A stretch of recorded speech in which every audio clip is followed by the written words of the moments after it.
Hello, everyone, and welcome back to another episode of the Small Church Musicians Podcast. My name is Justin. I'm your host, and I'm a small church musician. I'm on a journey to find the best sounding equipment for my budget and to talk about the songs and artists that God has used to make me who I am. Let me start out this week by telling you all a little bit of a secret and a story at the same time. I don't use an amplifier at church. Well, not in the traditional sense, anyway. Let me explain. Because I know there's going to be a whole lot of people in the comments that are like, wait, this guy don't use an amplifier? How is he leading worship? That doesn't make any sense. You can't get guitar sound without an amplifier. A couple of years ago, when my worship ministry overhauled the way we do things, my new music director and I had a revelation. We don't want to have an amplifier on stage for the worship set. Because in my space, anyway, that I'm leading worship, a smaller church, it creates so much additional stage noise, and it's one more thing for me to have to bring from home, and we don't have anywhere we can isolate it, and we want to be able to go direct, and even though I love my amplifiers, I can't bring it to church. So this brought me to the question, what do I do?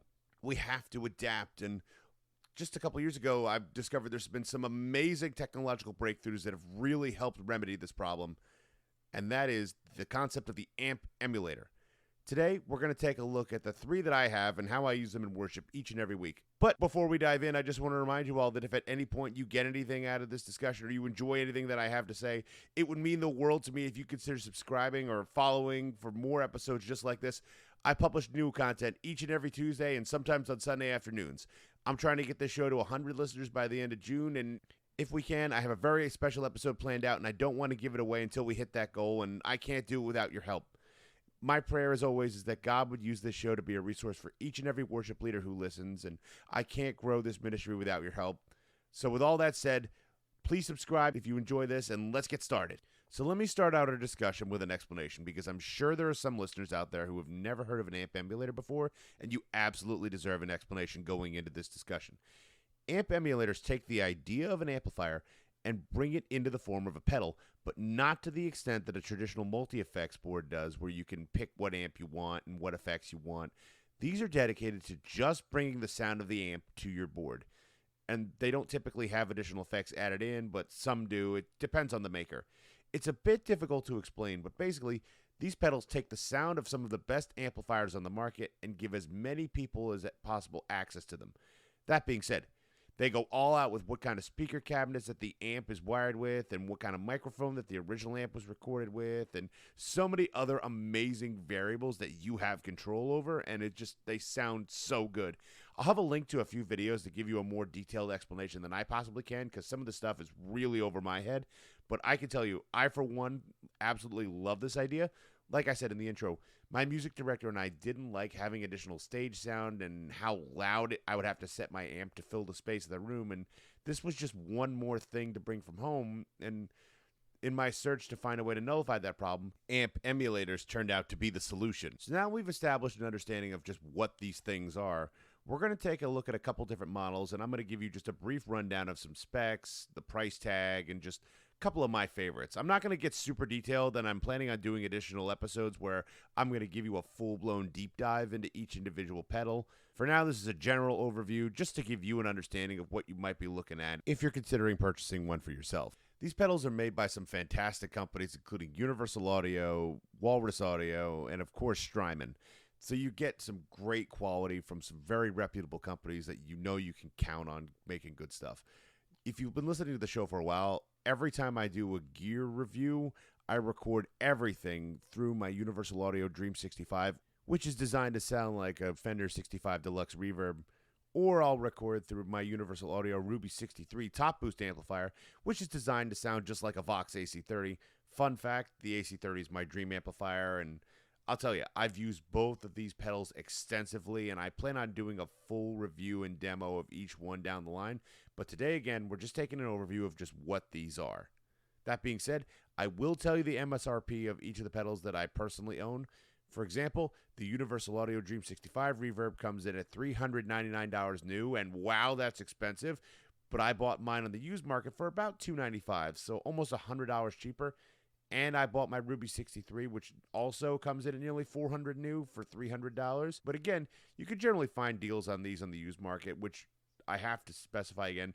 These are expensive pieces of technology, but I'll tell you, you are getting exactly what you're paying for. Universal Audio also has the Woodrow 55, which is a Fender-style 55 Tweed Deluxe amplifier.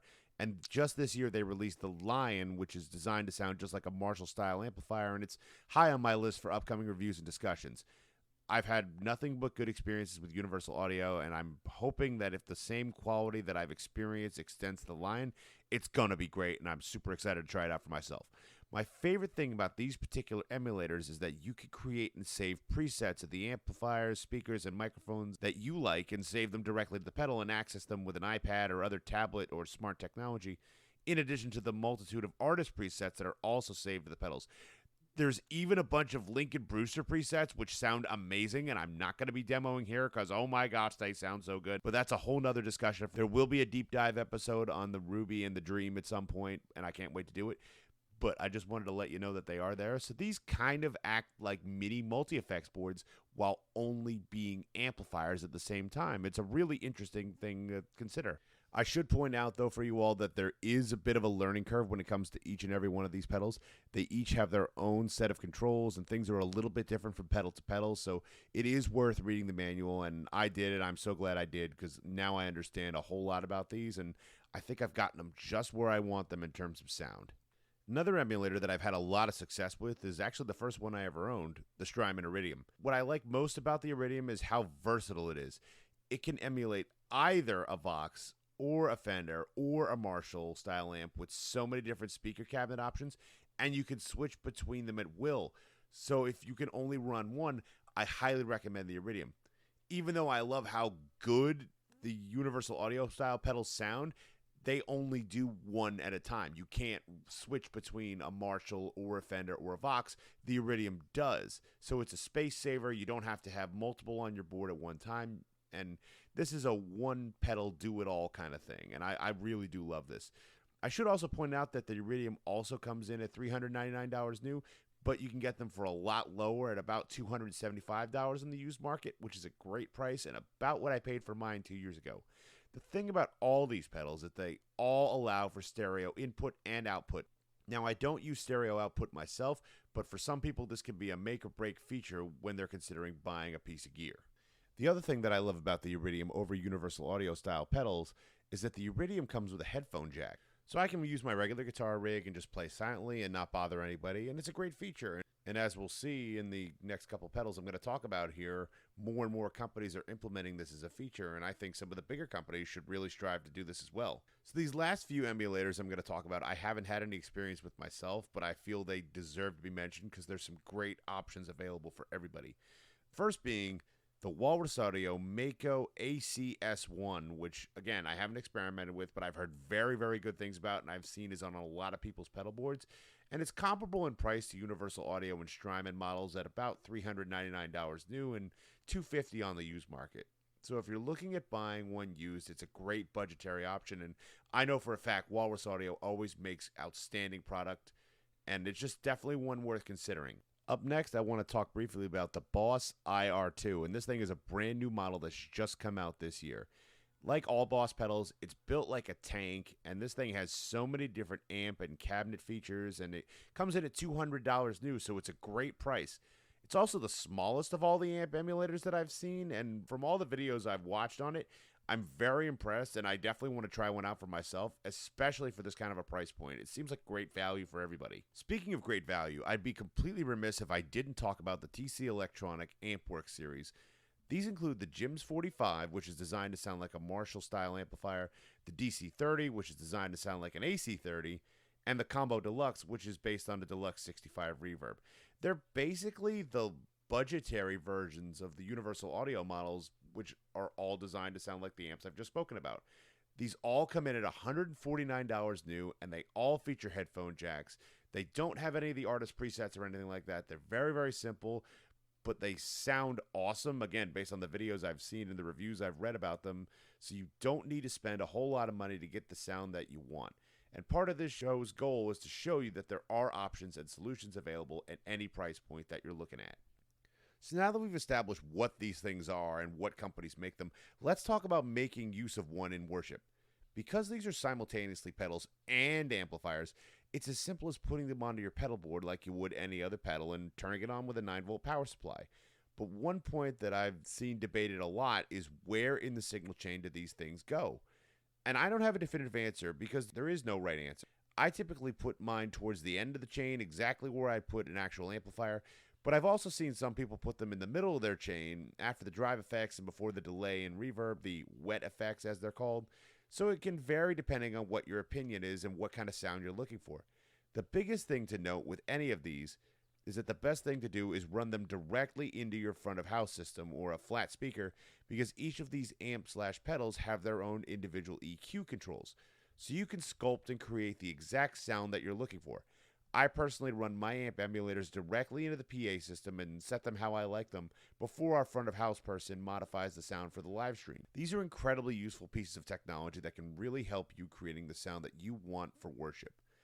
As for the individual settings, I try to set mine how I normally set a normal amplifier with my preferred balance of bass, mids, and treble, and I typically run them at lower gain and I let my overdrive pedals do the work, but that's just my preference. You do what you need to do to get the sound you want. I always strive to get the amp to sound good before I add in my effects, but again, that's just where I'm at. That's how I do things. You may do things a little bit differently than I do, and that's okay. We all don't have to sound exactly the same. That's part of what makes this fun, is that you get to create your own sound. Okay, so now that we've talked all about them, let's actually hear some of these amp emulators. Like I said, I personally own 3 different models: the Universal Audio Ruby, the Universal Audio Dream 65 Reverb, and the Strymon Iridium. I'm going to start out with the Strymon Iridium because it was the first one I ever owned, and I'll give you a brief demo of each of the different amps that it can simulate, starting with the Vox, then I'll do the Fender, and then I'll do the Marshall, and I'll let you know when I'm going to switch between each amp and each cabinet respectively. Afterwards, I'll demo the Universal Audio Ruby, and then I'll do the Dream, and I'm going to run each one with the exact same signal chain. I'm going to be using my PRS S2 Starlet, and I'm going to be recording with Audacity, and my signal chain is running directly into my Scarlett Audio Focusrite. Let's start out with the Iridium's Vox.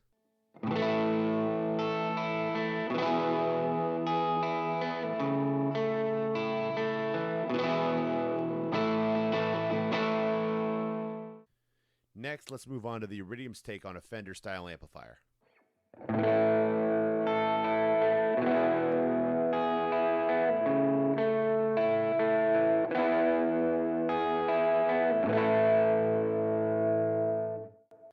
Now we're going to move on to the Iridium's take on a Marshall-style amplifier.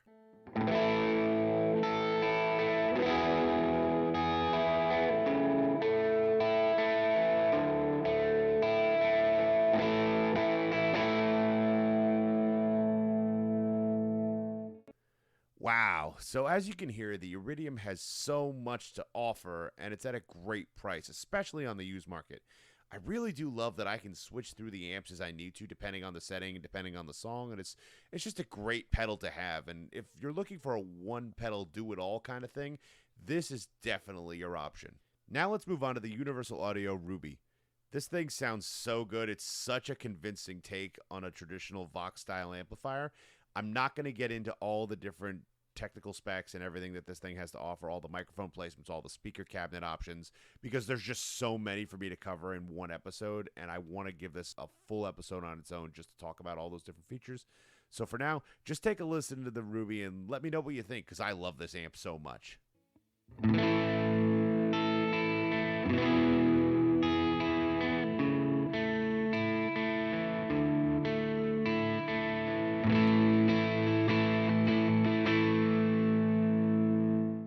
Now let's close out with the mainstay on my pedal board. Let's listen to my Universal Audio Dream 65 Reverb.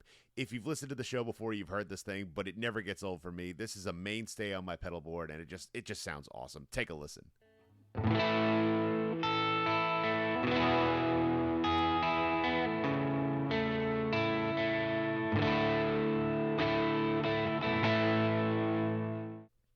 Oh man, I never get tired of listening to my Dream. It's my favorite amplifier. It's my go-to amplifier, and I'm so glad I took a chance on these. I'm so glad I took a shot on an amp emulator and put my amp in storage for the time being, and I'm so glad I did, because these things just sound so good. At least to me, they sound just like the real thing. They're super, super convincing. I have people all the time come up and ask me, hey, where's your amplifier? Because your Vox sounds so good. And I just say, hey, I don't actually have an amp. I have a pedal that sounds just like an amp, and we just play it direct, and it sounds great. And I see these as a great budgetary option for everybody. Despite the initial higher cost that you pay to buy it outright, they sound so good, and they always sound good. I see them as a great space-saving option, so you don't have to have an amp on stage, and you just put one more pedal on your pedal board, and you just power it with a more power supply, and it sounds great. And I love having that consistency. I love that space saving. I love the noise removal, I guess you could say, so I don't have to have an amp on stage. And it's a great piece of technology that's come out, and I'm so glad all these companies are experimenting with this new dimension. We're entering a new era in worship leading where we don't have to have an amp necessarily. We could just use a pedal that captures the spirit of what the amplifier brought to the stage. And it's just great. It's an exciting new territory we're entering together. But let me now ask you all, what do you think of the amp emulators we talked about today? Have you ever heard of one before, or have you used one for yourself? For those of us who own the actual amps, how close did these sound in comparison to the real thing? Is this something you consider buying and using for yourself? Let me know in the comments, because I'd love to hear from you. Has anybody tried out the less expensive models? Because I haven't, but from what I've heard, they sound awesome too, and I really want to cover them on the show for everybody. So definitely let me know, because I'd love to hear from you all. And so, everybody, that brings us to the end of yet another episode of the Small Church Musicians Podcast. I sincerely hope that this episode has been of some help and entertainment to you all out there, and my prayer is that God would help this show become a resource for all worship leaders out there, but especially to each and every one of my fellow small church-based worship leaders.